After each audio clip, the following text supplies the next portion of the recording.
Hello students, welcome to education insights. आज के lecture में बात करने वाले हैं बार्टर सिस्टम के कौन कौन से ड्रॉबैक्स हैं, बार्टर सिस्टम की कौन कौन सी कमियां रही, दैट्स वाई इकोनॉमी के अंदर इंप्लीमेंट किया गया money system.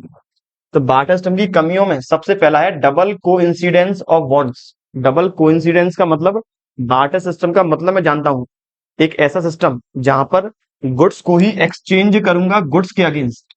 When commodity are exchange with the commodity is known as barter system.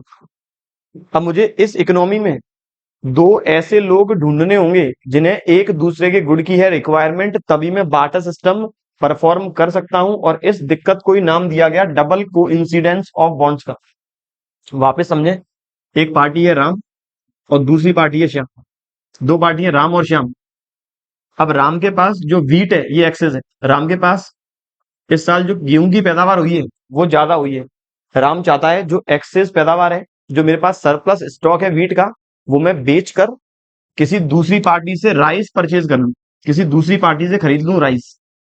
इसका मतलब है राम के पास है सरप्लस स्टॉक में गेहूं, चाहिए इसे चावल। ऐसे ही श्याम एक पार्टी है, दूसरी पार्टी, जिसके पास सेम ऐसी ही प्रॉब्लम है, लेकिन इसके पास सरप्लस स्टॉक है राइस, इसे चाहिए वीट। अब ऐसे दो लोग मिलेंगे तभी बार्टर सिस्टम परफॉर्म हो पाएगा। अदरवाइज राम के पास है गेहूं, इसे चाहिए मक्का, इसे चाहिए बाजरा, तो इसे वही व्यक्ति ढूंढना पड़ेगा। लेकिन श्याम के पास तो चावल है, इसे कोई दूसरा आइटम चाहिए। या फिर श्याम को सपोज चाहिए गेहूं, तब ये ट्रांजेक्शन परफॉर्म नहीं कर पाएंगे क्योंकि राम की डिमांड तो कुछ अलग है। अगर राम की डिमांड सेम रहेगी चावल की, तब ये ट्रांजेक्शन परफॉर्म कर सकते हैं। तो बार्टर सिस्टम की पहली दिक्कत थी डबल कोइंसिडेंस, कि दो लोग ऐसे मिलने चाहिए जिनके पास उस आइटम का सरप्लस स्टॉक है जो एक दूसरे को रिक्वायर्ड है।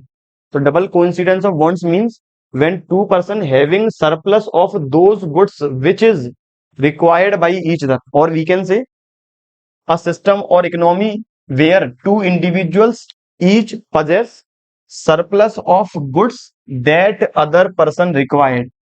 दो व्यक्तियों के पास इस तरह का सरप्लस स्टॉक है जो एक दूसरे को रिक्वायर्ड है, उसे बोलेंगे डबल कोइंसिडेंस ऑफ बॉन्ड्स। और बार्टर सिस्टम में ये बहुत डिफिकल्ट था इस तरह के लोगों को ढूंढना। लेकिन सपोज कभी कभार लोग मिल भी गए तो दिक्कतें अराइज होती थी on the basis of quantity, on the basis of distance. आप लोग रह रहे हैं राजस्थान में, अब आदमी मिला तो ऐसा, लेकिन मिला वो केरल साइड में। या फिर आपको राजस्थान में मिल गया, अब आपको गेहूं जो बेचना है, आपको बेचना है 100 किलो, सामने वाले को परचेज करना है केवल 5 किलो, तो उस केस में आप परफॉर्म नहीं कर पाएंगे इस तरह का ट्रांजेक्शन। तो दिक्कतें थी डबल कोइंसिडेंस ऑफ बॉन्ड्स की बार्टर सिस्टम के अंदर। दूसरी दिक्कत difficulty in measuring wealth. Barter system में वेल्थ को मेजर करने में डिफिकल्टी थी। अब वेल्थ मेजरमेंट का मतलब क्या है? आज मेरे पास जो फील्ड है, मेरे पास जो खेत है, उसमें मैंने प्रोडक्शन किया वीट का, गेहूं की खेती बाड़ी की।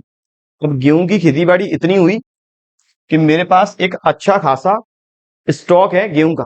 मेरे पास सपोज 5 क्विंटल, जो मेरे पास 5 क्विंटल गेहूं का स्टॉक है। अब इस स्टॉक की वैल्यू मैं कैसे कैलकुलेट करूंगा? या फिर ये स्टॉक आज आज तो ये बहुत अच्छी कंडीशन में, अगर मैं इस स्टॉक को 1 महीने या फिर 2 महीने, जितनी भी इसकी लाइफ हो उतना रखे रहने दूं, तो इसकी वैल्यू, इसकी जो क्वालिटी है वो तो इम्पेयर हो जाएगी, क्वालिटी खराब हो जाएगी, गेहूं की क्वालिटी बेकार हो जाएगी। तो आज इस गेहूं की जो वेल्थ है वो 2 महीने के बाद नहीं। बच्चों की तैयारी को और बेहतरीन बनाने के लिए एक कॉम्प्रिहेंसिव बुक लेकर आए हैं, क्वेश्चन बैंक विद सॉल्यूशन, जिसमें आपको अकाउंटेंसी, इकोनॉमिक्स, बिजनेस, इससे रिलेटेड पिछले 10 से 15 साल के एग्जामिनेशन वाइज क्वेश्चंस आपको मिलने वाले हैं, जो हमने कवर किए यहाँ चैप्टर वाइज।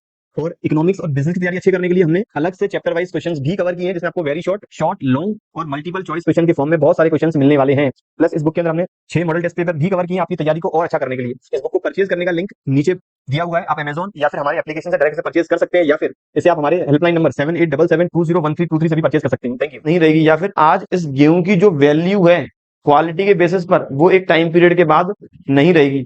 तो बार्टर सिस्टम में बहुत डिफिकल्टी थी कि पर्टिकुलर गुड्स के बेसिस पर लोगों की वेल्थ का अंदाजा किस तरह से लगाया जाए, क्योंकि ये गुड जब तक है तब तक वेल्थ अच्छी है। जैसे जैसे गुड्स की क्वालिटी डिक्रीज होना स्टार्ट हो जाएगी, वेल्थ गिरना स्टार्ट हो जाएगी।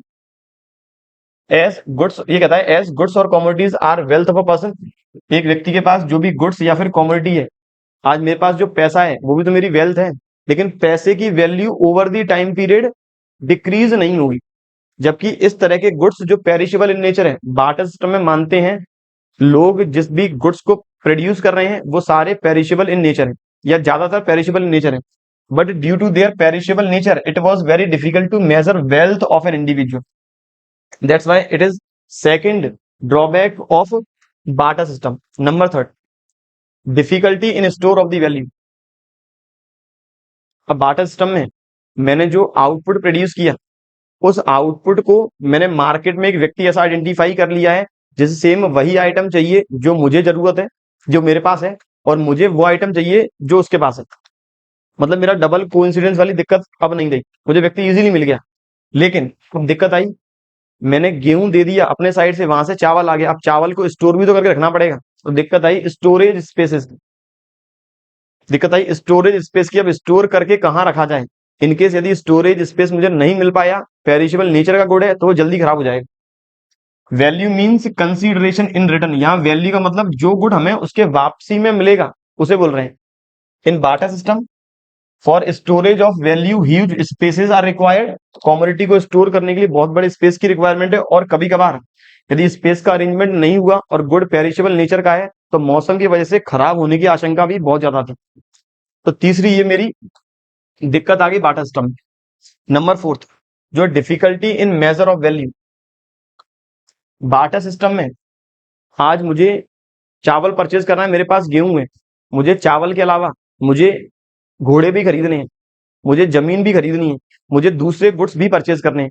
तो मैं कैसे डिसाइड करूं मेरे गेहूं के अगेंस्ट हर एक कॉमोडिटी की कितनी यूनिट्स में परचेज कर सकता हूं। मतलब बाटा सिस्टम में दिक्कत थी हर एक प्रोडक्ट के अगेंस्ट हर दूसरे प्रोडक्ट की इक्वलेंट यूनिट डिसाइड करना, जिसे बोला गया है measure of value. Measure of value means comparison या compare the relative worth of goods and services, एक गुड की वर्थ को दूसरे गुड की वर्थ के साथ कंपेयर करना।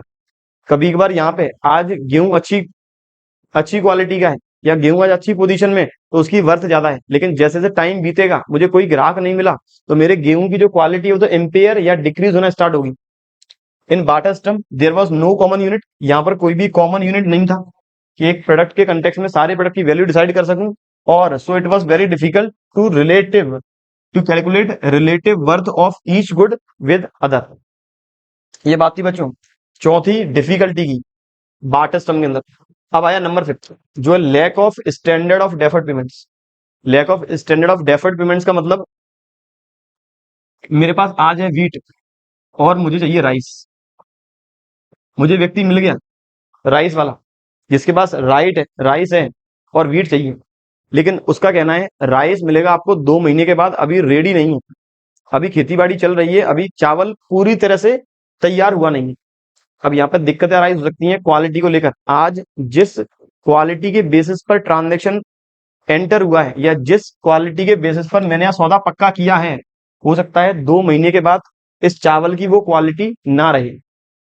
तो इसे बोला गया दिक्कत आई स्टैंडर्ड ऑफ डेफर्ड पेमेंट में, कि जो मैंने स्टैंडर्ड तय किए, जो मैंने मानक तय किए, जो मेरा ओरिजिनल एग्रीमेंट था कि राइस की क्वालिटी कौन सी होगी, वो इम्पेयर हो सकती है, तो स्टैंडर्ड गड़बड़ा सकते हैं, स्टैंडर्ड में डिक्रीमेंट आ सकता है। That's why it says standard of deferred payment means consistency in value over time. Consistency बहुत ज्यादा जरूरी है। तो आज चावल की जो क्वालिटी है 2 महीने के बाद नहीं रहे, और बिल्कुल गारंटी बात है पेरिशेबल इन नेचर है जो आइटम, वो उसकी क्वालिटी और जितने भी नेसेसरी और एसेंशियल आइटम है इनकी वैल्यू जो है, इनकी रिक्वायरमेंट जो है वो over the time period change होगी। जैसे मैंने आज एंटर तो कर लिया कि मैं चावल तुमसे खरीदूंगा 2 महीने के बाद, और मैंने आज क्वांटिटी भी डिसाइड कर ली कि हम मानेंगे 1 किलोग्राम गेहूं में 1 किलोग्राम चावल, मैंने ये कॉन्ट्रैक्ट में एंटर हो गया। लेकिन सपोज 2 महीने के बाद अचानक इकोनॉमी में कुछ इस तरह की कंडीशन आ गई कि चावल की डिमांड बहुत ज्यादा बढ़ गई, तो सामने वाली पार्टी कहेगी कि अब 1 किलोग्राम गेहूं के बदले मिलेगा आधा किलोग्राम चावल। तो इस तरह के ट्रांजेक्शन फुलफिल कैसे होंगे? इसे बोलेंगे standard of deferred payment. Standard deferred means consistency in value over time, which was not exist always in Bata system, because at that time due to changes in demand or quality of the goods, many times conflict raised between the individuals। बहुत बार लड़ाइयों की स्थिति, dispute की स्थिति पैदा होती थी quality को लेकर या फिर डिमांड को लेकर। ये बात थी बच्चों ओवरऑल 5 बाटा सिस्टम के ड्रॉबैक के बारे में। पहला था डबल कोइंसिडेंट बॉन्ड्स की दिक्कत कि 2 व्यक्ति ऐसे ढूंढने पड़ेंगे, एक दूसरे गुड की रिक्वायरमेंट है, मिल भी जाता था बहुत बार, बहुत दूर मिला है, या फिर उतनी क्वांटिटी परचेज करने के लिए रेडी नहीं है जितनी हम बेचना चाहते हैं।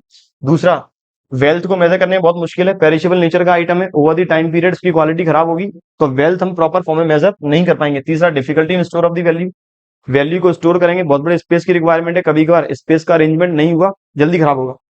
Number fourth, difficulty in measure of the value, common unit identify करने में मुश्किल है। और नंबर लास्ट, डेफर्ड पेमेंट, जो पेमेंट होंगे फ्यूचर में, वहां दिक्कतें राइज होंगी क्वालिटी को लेकर।